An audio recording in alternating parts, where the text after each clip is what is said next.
Bilionea wa Nigeria Aliko Dangote amesema mpango wa kujenga kiwanda kikubwa cha kusafisha mafuta katika ukanda wa Afrika Mashariki bado unaendelea, huku timu za kitaalamu zikianza kufanya tathmini ya eneo bora zaidi kwa uwekezaji huo mkubwa. Dangote ameyasema hayo Jumamosi hii baada ya kukutana na Rais wa Jamhuri ya Muungano wa Tanzania Mheshimiwa Dr. Samia Suluhu Hassan, na kueleza kuwa refinery hiyo iliyopangwa itakuwa na uwezo wa kusafisha mapipa 6.5 ya mafuta kwa siku, kiwango ambacho amekitaja kuwa ni mradi mkubwa mno kwa ukanda huu. Amesema uzoefu wake nchini Nigeria umeonyesha kuwa viwanda vya kusafisha mafuta havijengwi lazima katika maeneo yenye mafuta pekee, bali hujengwa katika maeneo yenye uwezo wa kupokea aina mbalimbali za mafuta ghafi kutoka maeneo tofauti. Refinery kama hii hujengwa sehemu ambayo unaweza kupata aina nyingi tofauti za crude oil. Haujengi refinery kwa kutegemea aina moja tu ya mafuta, amesema Dangote.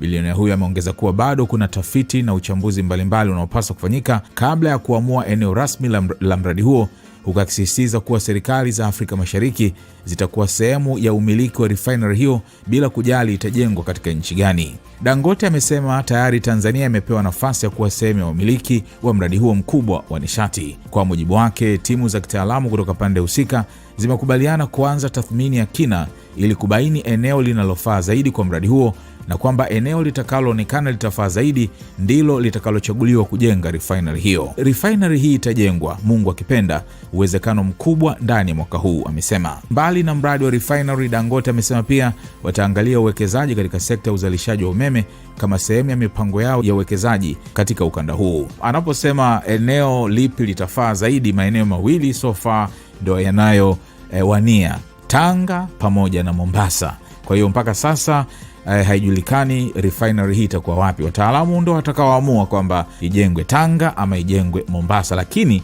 amesema vyovyote ama popote itakapokuwa, serikali hizi za Afrika Mashariki kwa maana ya Kenya, Uganda, Tanzania, pengine na majirani wengine, watakuwa ndo wamiliki wa refinery hiyo. Kwa hiyo kila nchi itafaidika popote pale itakapojengwa. Ikijengwa Mombasa, Tanzania itanufaika; ikijengwa Tanga, Kenya itanufaika, Uganda na nchi zingine.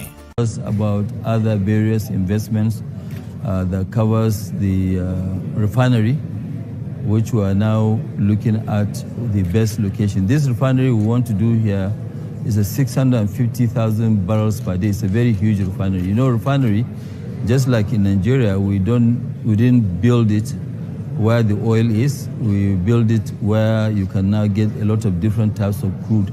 You don't build a refinery based on one particular crude. So there are a lot of things that we have to study, which we are now going to study. But by and large, the governments of East Africa will be part owners of this refinery. It doesn't matter where the location is. And Tanzania, we have offered Tanzania to also be a part owner of this refinery. So the technical teams who have agreed, they are going to look at where is best suited, and wherever is best suited will do that refinery. So the refinery will happen, and by the grace of God, most likely within this year. We have also looked at the areas of power generation.